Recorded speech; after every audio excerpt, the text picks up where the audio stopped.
Hi, my name is Ann Tan. I am the lead zookeeper for North America and the Marco Polo Trail here at Roger Williams Park Zoo. Hi, I'm Heather Medeiros, and I am the primary keeper of the red pandas in the North America and Marco Polo area of the zoo.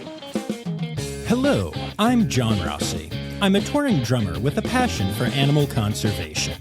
When I'm on the road, I spend as much time as possible visiting zoos, aquariums, and conservation organizations. Now, I want to share those places with you. I'll be talking to keepers, vets, conservationists, anyone who can help me in my mission of connecting my people to animals through their people. Join me on my Rossifari. Hello, hi, hello, and welcome back to the Rossifari podcast. All right, so the last couple of weeks, we have featured people and facilities that we have not had on the podcast ever before, and it was really fun. But I gotta tell y'all, I love going back to the old school places where we've been a couple of times and having new experiences. And one of my favorite things to do is to go and celebrate something new at a facility we already love. And that's what this week's episode is all about. I recently had the opportunity to head to the just newly created, newly opened red panda habitat at Roger Williams Park Zoo.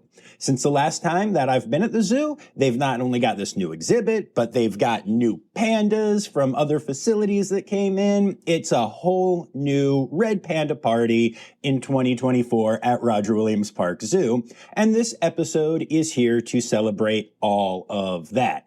So we've got two guests that we're going to be speaking to this week, Ann Tan and Heather Medeiros, and they are fantastic. Even if I think I may have scared them a little bit with my enthusiasm and microphones and all the things. But we got into it and we had a really good time. And I'm so grateful to both of them. And of course, to Corey, who does the PR at the zoo and has been a big time supporter of Rossifari for a while now and is just a good friend. You'll hear me give her a little shout out in the episode as well. But you know, it is the amazing people like Corey that allow this podcast to keep being a podcast, which is good if you like this podcast. But yeah, so anyway, I know you're all are shocked that there's going to be another Red Panda episode, but it's going to be a really good time, and I can't wait for y'all to hear the innovations that went into the new holding area and the outdoor exhibit and the indoor exhibit. I always thought that the old exhibit at Roger Williams Park Zoo was wonderful for the pandas, but the guests sometimes had a harder time experiencing those pandas, and that was very much taken into consideration at this new exhibit, along with, of course, you know, giving the best welfare to the animals. So you'll get to hear all about that coming up soon. But before you do, quick reminder, make sure that you hit subscribe. Make sure that you're following along at Rossifari on the socials, at Rossifari Pod on TikTok. And, you know, if you feel like supporting the pod, you could always hit up patreon.com/Rossifari, where you could support us for as little as $3 a month, which is not half bad, y'all. So, I've got some other stories about my time at Roger Williams Park Zoo that I'm going to tack on the end of the interview here. And in part, that is because, to be honest, this is one of our shorter interviews. It's still good. We get in a solid half hour plus. But we were interviewing outside. We were in a tent, but we were in a tent and it was raining out loudly and it was cold. And I think we were all having a great time, but we were all also pretty ready to say goodbye to all of that. So you're going to hear some rain in the background as this is going on, but you know, it sounds fine. You hear everybody great. Mics are great. I know how to edit, all that fun stuff. But yeah, I wanted to set that scene for you and just kind of help you picture that. My original hope was that we were just going to do the interview like at the red panda habitat, but it was raining out, so that didn't work. So we found a tent and we hid and we had a blast. And then after that, I will give you a little chat about some other fun stuff that happened that day. So we'll be back with that in a little bit, but enjoy the interview, y'all.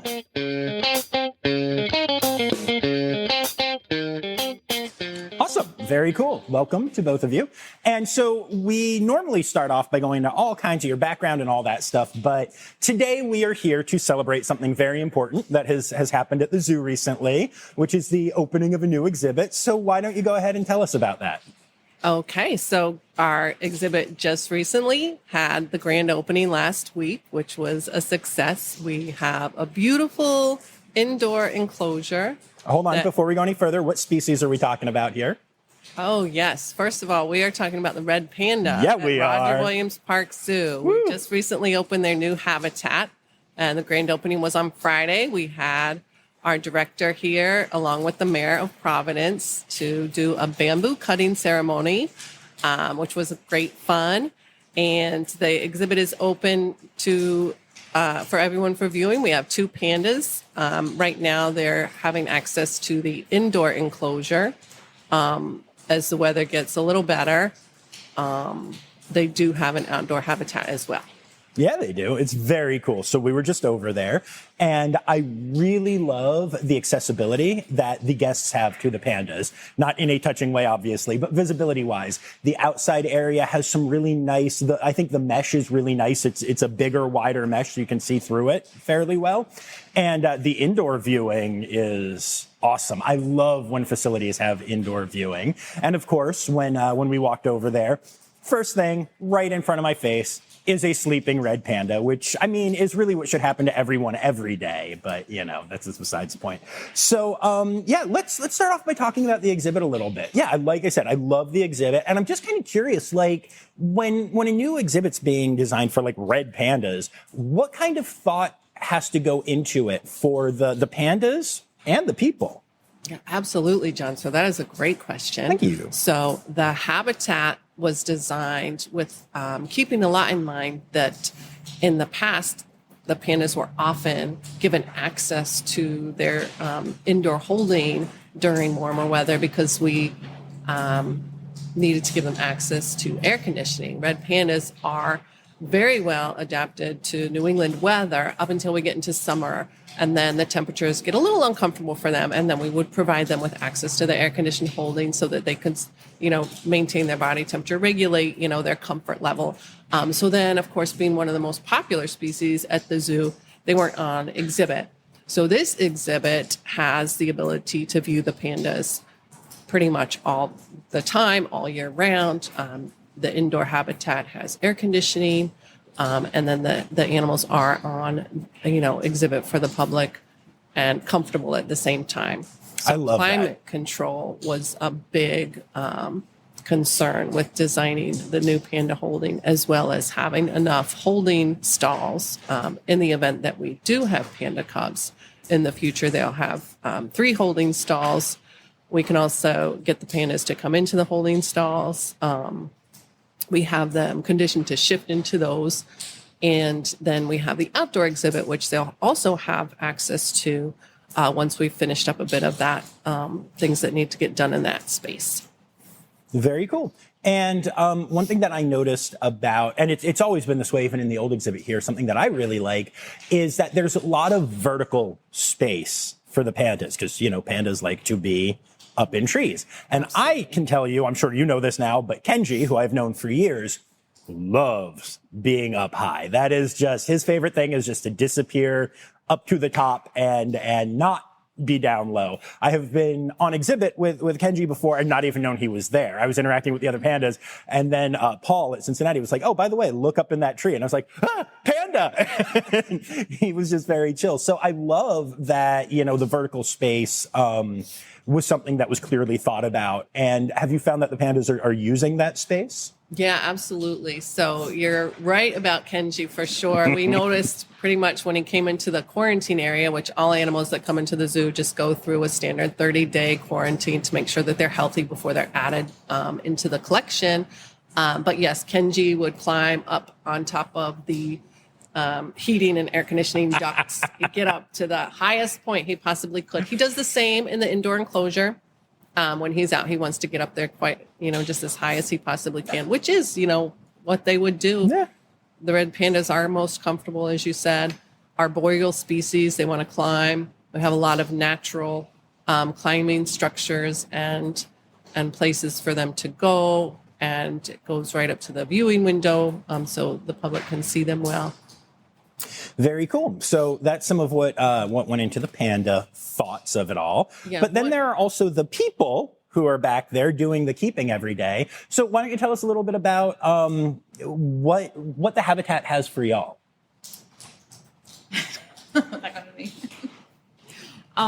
So it sounds silly, but something that we're very excited about is we actually have like a beautiful sink, which is something we never had before in the old exhibit. We didn't have a sink.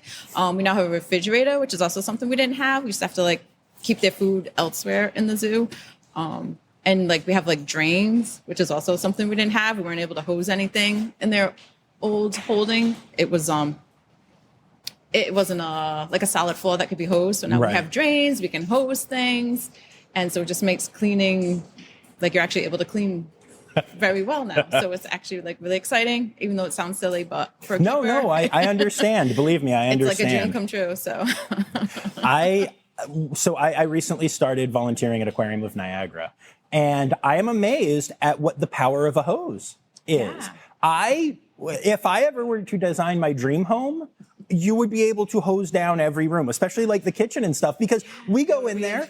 Oh my God. Yeah, we go in there and we make a huge mess with all of the fish and everything that we prep for the day. We do the whole, diet for the seals, the sea lions, the penguins. And then I break out a hose. I squirt some soap just everywhere.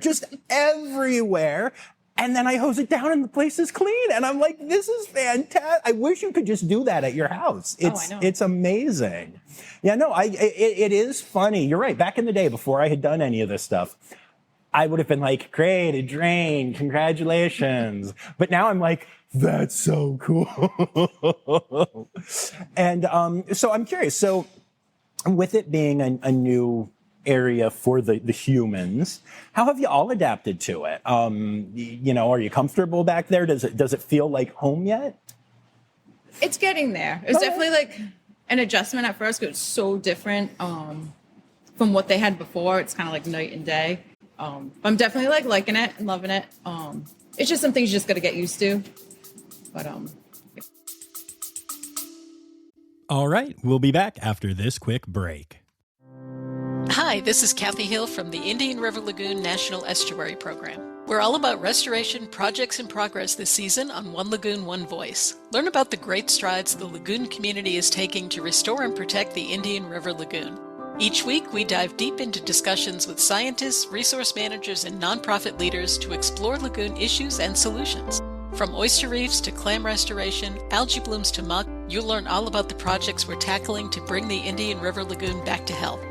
Click the link in the show notes to follow One Lagoon, One Voice, learn about the IRL Council, and explore our unique lagoon.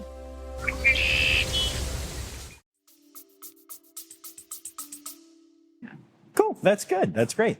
Have y'all seen or heard any feedback from people here, or even just like noticed like people getting excited about the exhibit or anything? definitely visitors tend to be really excited that it's back open because I've been able to see the pandas for, like quite some time now. Yeah, the pandas are super popular attraction here at the zoo. They're just so cute and everybody wants to get up close to them and see them and know their names. And so I think people just in general are really excited about the ability that they're out on exhibit again and the ability to see them year round. We don't, have to be, like I said earlier, we don't have to say the pandas have access. The pandas always have access. Right. But they're also on exhibit, which is huge. That is awesome. Yeah, one of my early kind of like zoo memories as I was falling in love with all of this was I booked this tour. So I'm a professional musician. That's what I do for a living. And we were teching in Providence, Rhode Island. And it was the biggest cluster of my career. The tour ended up being great, but there were all these problems at the beginning, and I was brought in super late, and I was the drummer and the music director, and I was in so far over my head that I literally cried at one point. And I'm not like a crier. I'm not ashamed by that, but I'm not one of the, I cried when my dog died, when my grandparents died. That's about it. Oh, and then this tour where I'm sitting alone in a hotel room in Providence, Rhode Island, and I wasn't getting enough sleep and I was exhausted and I was beat to heck. And then I remembered that the zoo was here. And so tech days are usually 12, 14 hours long, but I woke up early one morning after way too little sleep, and I hopped an Uber and I came here. And I knew I just needed to see the red pandas. Now, this was, years ago, so this was old exhibit. Yeah. And like you said, they don't always have access. And I had like 35 to 40 minutes total at the zoo. So I raced through the zoo and I raced to the panda exhibit, which was empty. Oh, no. And I was sitting there and it was just one of those moments where I was just like, I need to see a red panda. Do I jump into the exhibit? No, I'm kidding. We'd never do that. But I was like, I need to see a red panda. And just then, boop, boop, boop, couple steps out came one of the pandas, looked up, and went right back in. But at least I got my panda time. And so when I heard that now you would be able to see them always, I was like, great, the next time I'm teching a show and having a horrible experience in Providence, Rhode Island, I'll be able to go and know that I can see a panda. Because sometimes I just think in life, people need to see a panda. They think that's just a fair way to say it in general, right? So... but yeah, no, that is when I fell in love with the zoo. Like I had already liked it and I knew about it and I think I'd been here once before, but that was the moment where little panda face for 1 second and it set the tone for the whole day and I was fine and I was, the animals are amazing that way. That's great. Well, I'm so glad you did get a glimpse of the panda. So am I. You really needed it. Yeah. You are not wrong. Great. Yeah. So, cool. So, tell me about the pandas that are here. I know we've already teased that Kenji is here, and for my listeners, they will recognize that name from the Cincinnati Zoo and my multiple episodes with Paul Reinhardt. But Kenji has now come to Roger Williams Park Zoo. So tell me about Kenji and what you think of Kenji so far and how he's been doing and all that stuff. All I can say is I love him. Who doesn't? He is so cute and so sweet, and I just love him. He's a good boy. He was very shy and very afraid at first, especially like when he was in the quarantine area. We weren't the ones taking care of him.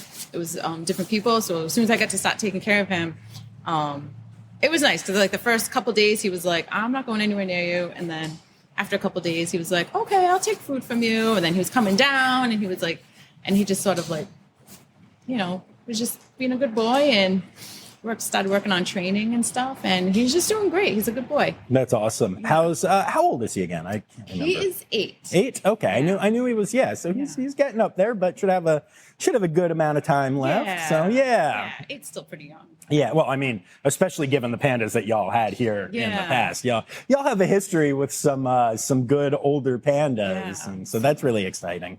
I always think, you never know what's going to happen, and even the best zoos lose animals younger or whatever. Yeah, but I love when you see a zoo where like you just know the pandas got really old and they had a really good life, and it's always a good thing. I remember Paul once told me, and I'm curious what your take is on this, that Kenji is the most panda you'll ever meet. He's just very red panda in every way. Would you agree with that? I would say, yeah, probably. I mean, I definitely don't know him as well as Paul did.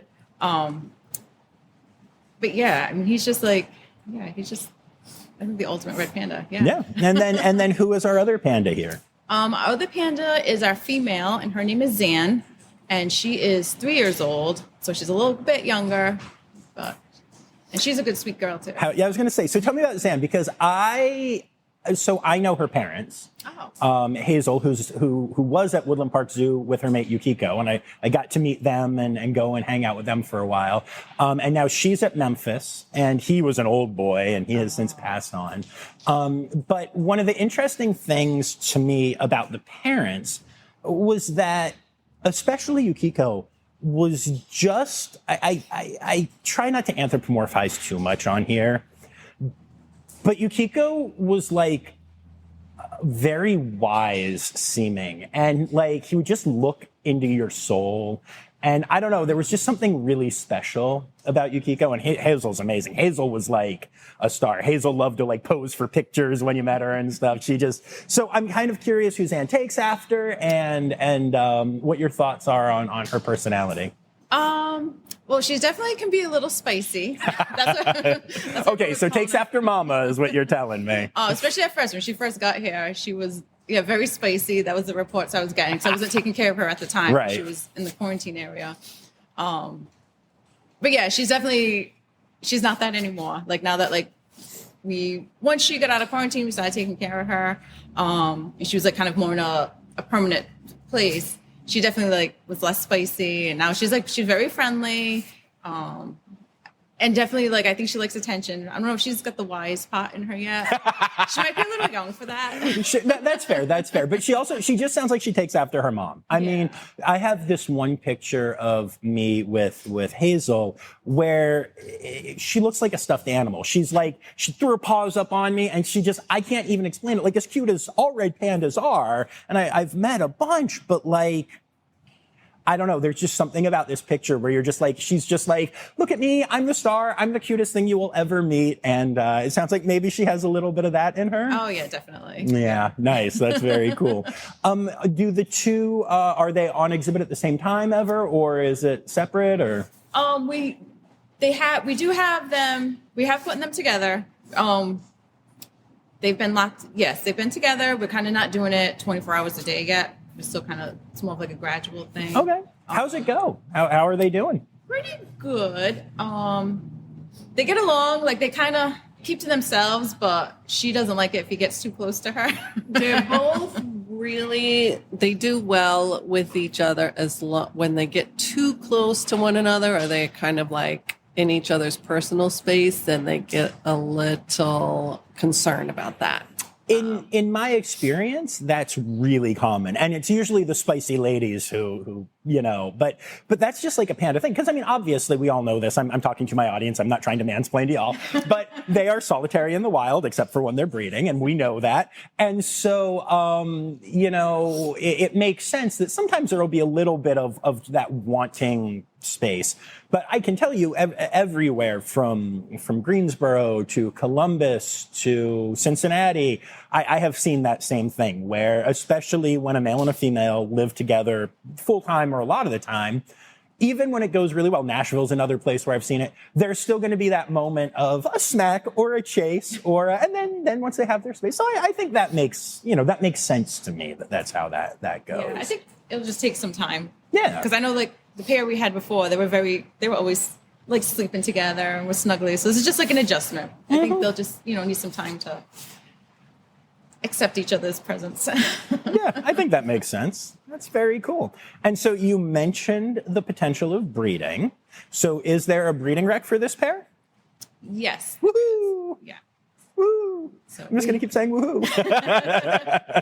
Yeah, we haven't seen any breeding. I think just the timing when we got them together, I think we kind of like probably missed our window, but my assumption would be that it would be a next season thing. I mean, you never know, but that makes sense. So very cool. So Corey, I'm going to be back when we have cubs, just so you know. So yeah, cool. Is there anything else that y'all want to tell me about the exhibit or the pandas or just anything exciting about this new chapter of Red Pandas at Roger Williams Park Zoo? All right, we'll be back after this quick break. What if I told you scientists discovered 100 new species in the deep ocean? Why did crocodiles survive extinction? Megalodon. How did it go extinct? Hey, it's me, Boris Galante, wildlife biologist. You might know me from Joe Rogan's podcast or my various TV shows like Extinct or Alive and Shark Week. Join me and my friends as we dive into the wild world of animal anomalies and everything wildlife. Don't miss out. Click here to uncover these mind-blowing animal mysteries. I just think in general, like with the addition of this new exhibit or habitat and holding area, it just provides us with a lot more, just ability to care for the pandas and, while they're on exhibit,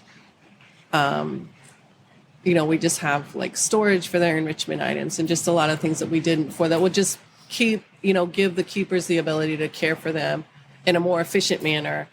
And they had the things that they needed in the previous habitat, but it's just more readily available to us. Like Heather was saying, for example, we can keep their food in the building with us. We don't have to, make special trips back and forth to get their food or to bring other things. We have a lot of, just basically all the comforts of home kind of right there with us that just give us the ability to take care of them and spend more time with them. That's awesome. That's really important. And actually, since you mentioned enrichment, what kind of enrichment do we give the pandas here? So there's all sorts of things. As you know, pandas spend a lot of their time foraging for bamboo. So even just giving the bamboo daily, we have bamboo just growing. That's one of the luxuries also of our zoo is we just have bamboo growing pretty much all over the zoo. It's such an invasive species, but here it serves a great purpose for us because we can cut it and then know that it's going to come back pretty readily, especially springtime. A lot of people will be walking down the trail, visitors, and they'll be like, oh, bamboo, it grows here. I never knew. And I'm like, do not plant that in your yard. That is a species that is highly invasive and only suitable for pots. But beyond that, Heather can speak to some of their favorite items that she provides them and on a daily basis. Yeah, so we give them just like a lot of things is just simple stuff like paper, like egg cartons, small boxes. We can put like some food in, like scents, like spices, perfume, and then just like random stuff. We have some like old plastic, like pieces from like a kid's playhouse. So we just give them stuff like that. Basically, like anything they can scent mark on, they're like, that's like, I think what entertains them the most and enriches them the most. They just want to scent mark on everything, especially Kenji. I'm sure. I mean, Kenji's last place was his for a long time, and he marked it up pretty good. So I think he's got to make sure that he owns this place now. New digs. So that's cool. I was shocked when I first discovered how not just scent marking, but how different scents are really enriching for pandas. I remember I had a laugh because I would see people putting out like balls in like panda exhibits, and I was like, seen a lot of times with a lot of red pandas, and you know what they don't do? They don't play fetch. And then a keeper was like, yeah, we put scents on that. And that's what's enriching it. And I was like, I'm a dummy. So yeah, I think that's really cool.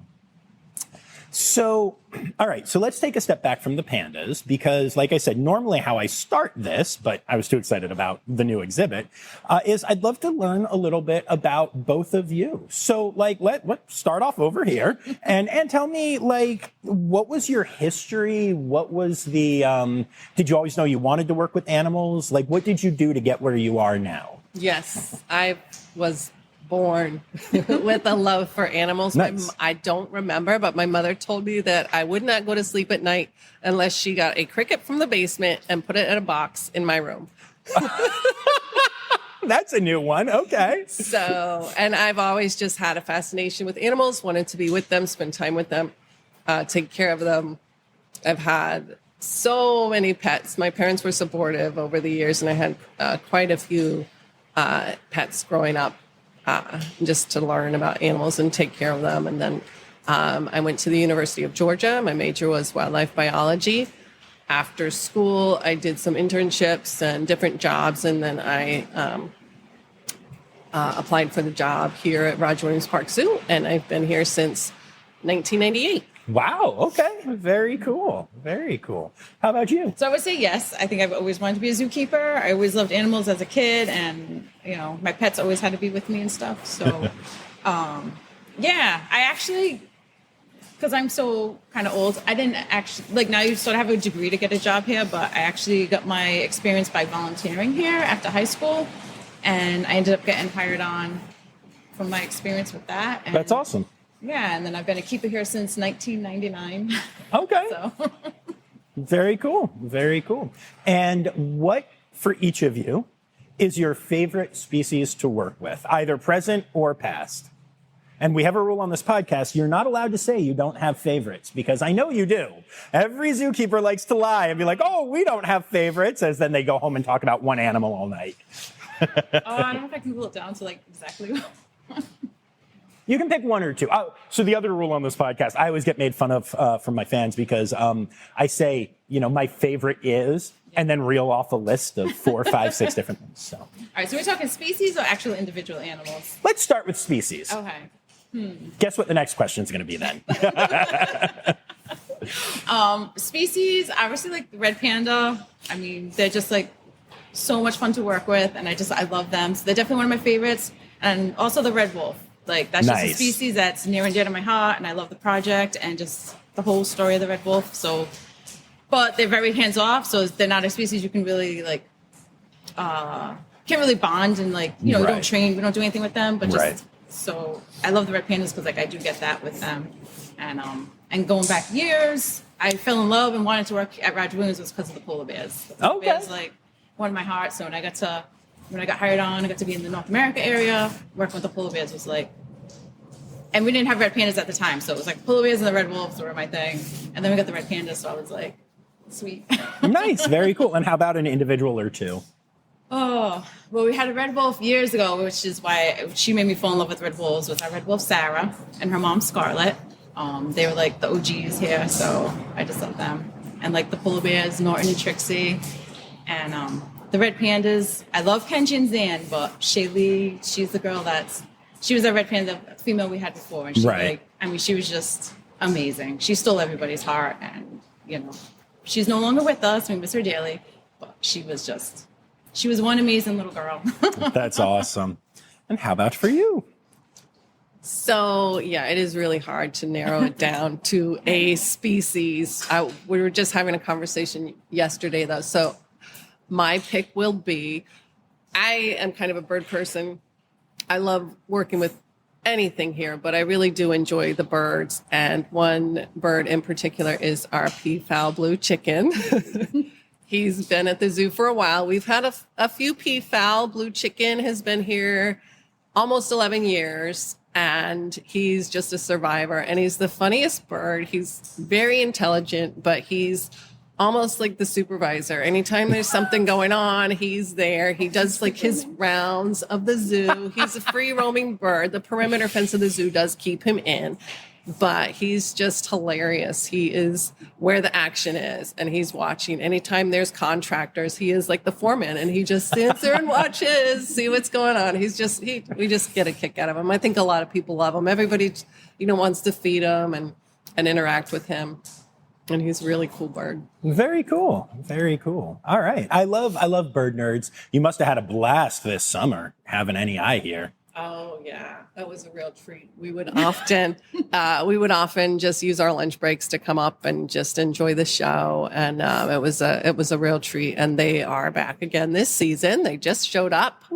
So I'm looking up above to see when they start flying their birds. Nice. But it was an amazing show that they put on. Yeah, it was. I got to come a couple of times and do behind the scenes and out front and see it, and then interview Amy, and we did an episode all about that. And the cooperation between Roger Williams Park Zoo and NEI was just such a beautiful thing. When I was here, and I don't even think we talked about this in the episode because there was so much other stuff going on, but there was like a training question about one of the birds here, not one of the NEI birds, but like a bird here. And the keeper was totally comfortable going to Amy and getting her thoughts, and they collaborated together. And I was like, this to me is what the whole zoological field should be, and I love, there are definitely online resources and stuff, and there are the conferences and stuff, but I know one of the things that has both shocked me the most and been a big privilege for me is I make connections all around the country. And I now have keepers reach out to me and be like, John, I'm having a problem with my red panda, with my, whatever, even animals I don't know as well, but I know that you've talked to some keepers that deal with these animals. Could you put me in touch with them? Or have you ever heard of this? And a couple times I've been like, I have heard of that. Or other times I'm just like, no, but I know a keeper who I bet can help you. And you make that connection and everyone loves to collaborate. Everyone loves to help each other out. And it's just such a joyful thing to me to see that. And, I love so many people all around the country with this weird, unique job that most people don't understand, but who just have the same passion, same love, the same hardships, and understand each other so well and are willing to help. I think it's a really beautiful thing, They're both nodding, guys. They forgot it's an audio podcast, so they're both just nodding. Oh, sorry. No, I play. See, like I said, we like to have fun. Very cool. So I think we've covered everything pretty effectively. So is there a conservation organization that y'all would like to give a shout out to?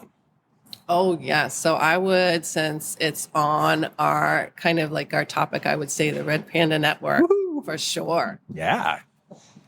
Yeah, definitely. I agree. Red Panda Network. And like I said, I'm a big Red Wolf girl, so I'm going to go with Red Wolf Coalition. Oh, the whole Red Wolf thing. I've talked about it a lot on the podcast, which is why we're not delving right now. But I'm so passionate about it. I'm so frustrated by all of the setbacks and stuff. And I've always thought it's interesting what you said about so for people who are listening, if you don't know this, I know we've talked about it before, but always have new listeners. But the basic idea is that red wolves are being reintroduced in North Carolina. Sometimes there are all these rules and the laws and they keep changing and stuff, but a lot of zoos raise the populations with the intention of doing that. So you have to be very hands off. Like you said, there's no training. There's no, they're basically, you're prepping them for life in the wild. And I think, man, as a keeper, what a privilege, but also what a challenge. I know you want to just go play with your puppies. Come on. I know, we got to have to restrain ourselves. Yeah, so it's hard. Yeah. We know it's for the good of all. No, I think that's a really beautiful thing. Very cool. And then it is time. It's time now, don't you know? We've come to the end of the show, but there's one tale left to go. You're gonna laugh and say, oh no. It's time for the Rossifari poop story. Oh my goodness. So, with our new habitat, there's a bit of a learning curve as to the best way to clean or how often we're going to need to, hose and disinfect certain areas. So we had a bit of an issue last week with some panda poop that was maybe a little runny and up on the upper ledge of the viewing. And the worst spot. The highest point. So we wonder who did that. It was just, there was just a challenge. So we're trying to hose a little bit. Well, we want to be careful of the mural, the very new backdrop that they put up. We're just not able to get the right angle. And then we have this ladder we had to climb. It took us a while to just figure out how to get the ladder up through all the perching to the ledge. And then somebody holding the bottom of the ladder and just trying to figure out the best way to clean up this mess before the zoo opens. And it took way longer than we thought. And it was really messy. We were trying to slop it up with paper towel. It was just running down the mural. I was like, oh my God. Yeah. So it was kind of a disaster, but we got it taken care of. It was a challenge. So sometimes you learn what to do. Sometimes you learn what, through what didn't work very well also. Definitely. Yeah, no, I mean, as expert as you may be in these animals, you never know until you put them in the habitat what they're going to figure out and what they're going to do. And I've seen a couple of places where literally the keepers spend, days setting up the perching and getting everything perfect.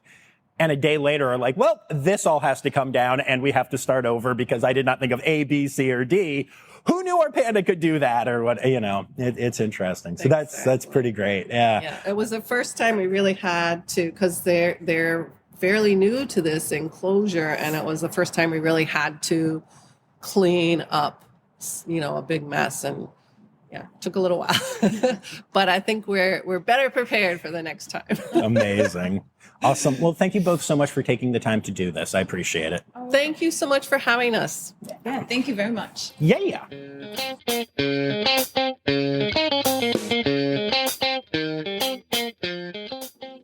All right. So I want to start off by saying thank you to Anne and Heather for being absolutely wonderful guests and sharing all of that with me.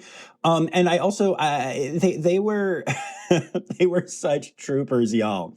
So when this got set up, I knew I was going to be speaking to Anne and did not know that Heather was going to be coming along. And I was so excited to have her. And as those of you who listen regularly know, I am happy to improvise and figure stuff out. But I just had two little lavalier mics with me, which are the kind that you like wear on your chest. And so I was like, I don't, I'm not sure what to do here. But I always carry a small little mic stand with me that is kind of, I don't know, maybe the size of my hand and a half. And so I pulled that out and I stuck one of the lavaliers on it and I gave it to Anne initially.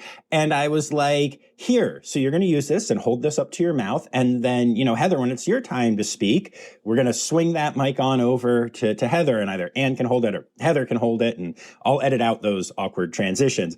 And they were totally game. And so these two incredible people who are not only sharing all about these animals and we're, getting, just all kinds of craziness going on, are also just holding this tiny little plastic mic stand to ensure that you can hear them during the podcast. And I was like, woo, I'm a professional.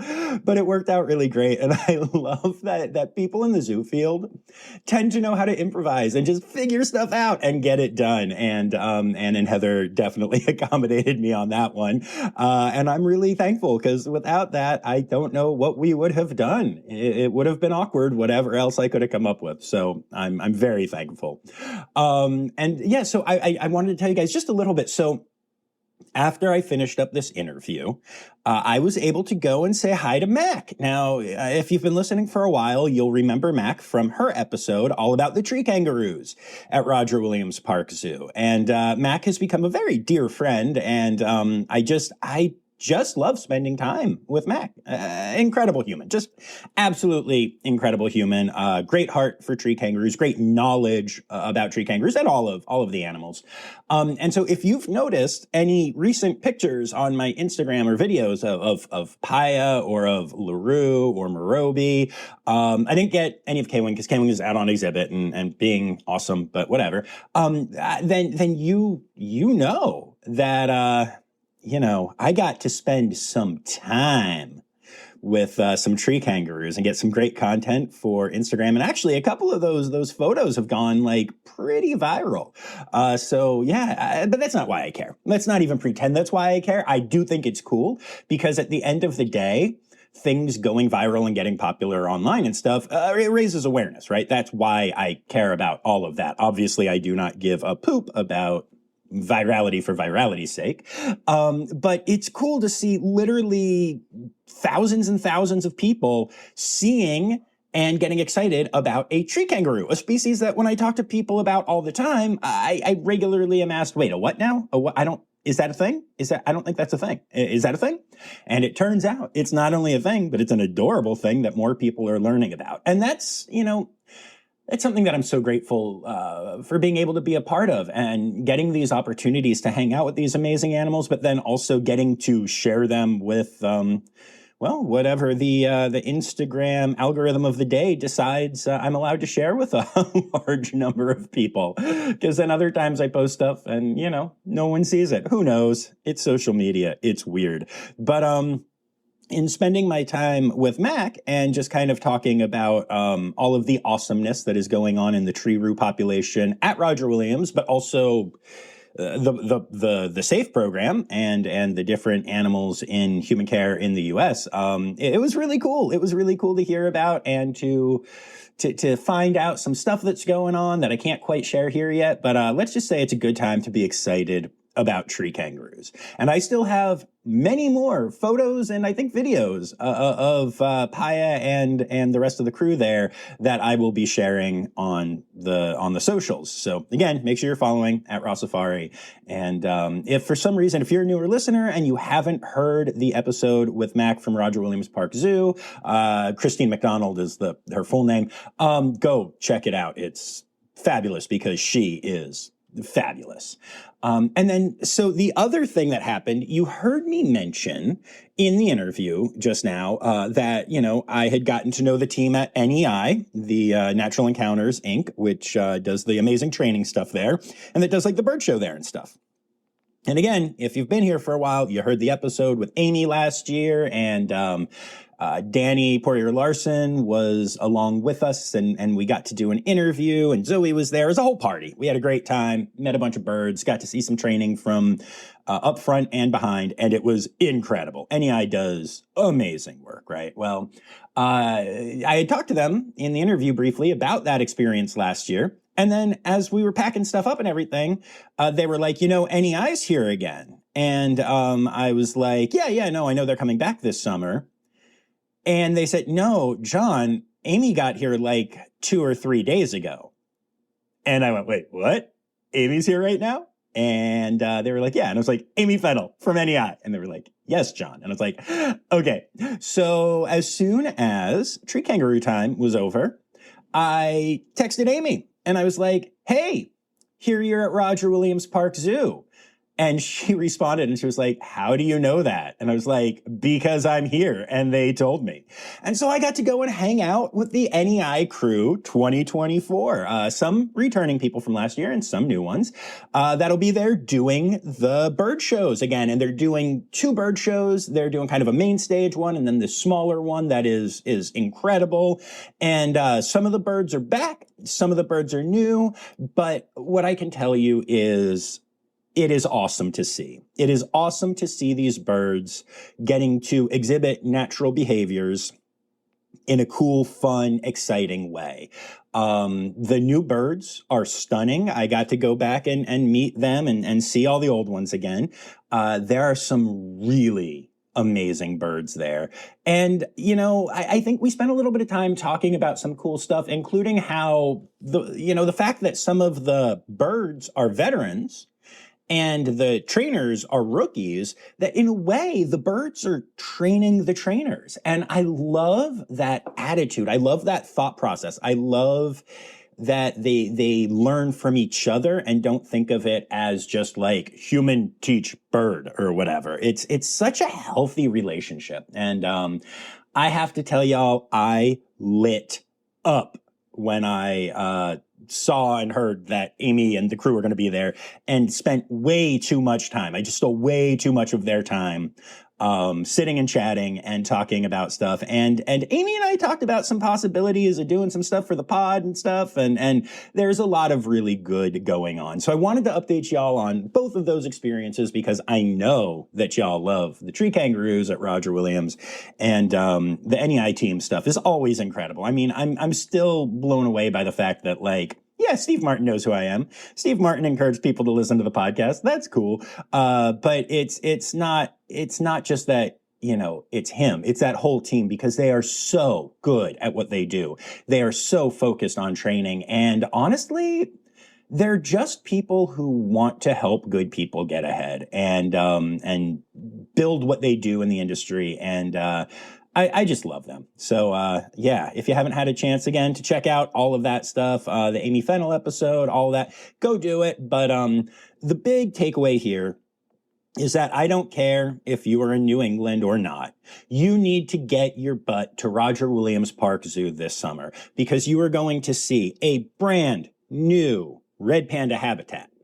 You are going to see the second year of the incredible NEI bird shows that are taking place there. You'll get to see some of the most adorable tree kangaroos in the country. And, they have like other normal cool zoo stuff too. I got to see a baby golden lion tamarin when I was there. They just had a baby sloth, their second in 2 years. It's crazy how much cool stuff is going on at Roger Williams Park Zoo right now. So get your butts to Providence, Rhode Island. And if you do, hit me up. I can probably recommend some good Indian food and coffee places. So that's all that I wanted to say about the rest of that experience. But of course, I do want to take a moment to say thank you to my Red Panda level patrons, Dr. Laura Shank, Dr. Stephen Williamson, Barbara Bennett, and Jenny Owens. And I'd like to remind y'all that the word credits backwards is Styderk. The Rossifari podcast is produced, hosted, and engineered by John Rossi. Editing and fact-checking by John and Dr. Zoe Rossi. Our theme song is Sevens by Nathan Burke, performed by Nathan and John. Interrupting John theme and additional voices by Taylor Isaac Gray. You can reach John directly on Instagram and Facebook at Rossifari or by email at rossifaripod@gmail.com. Rossifari is part of the Daydreamer Media Network. Now, stop listening to me and go visit a zoo.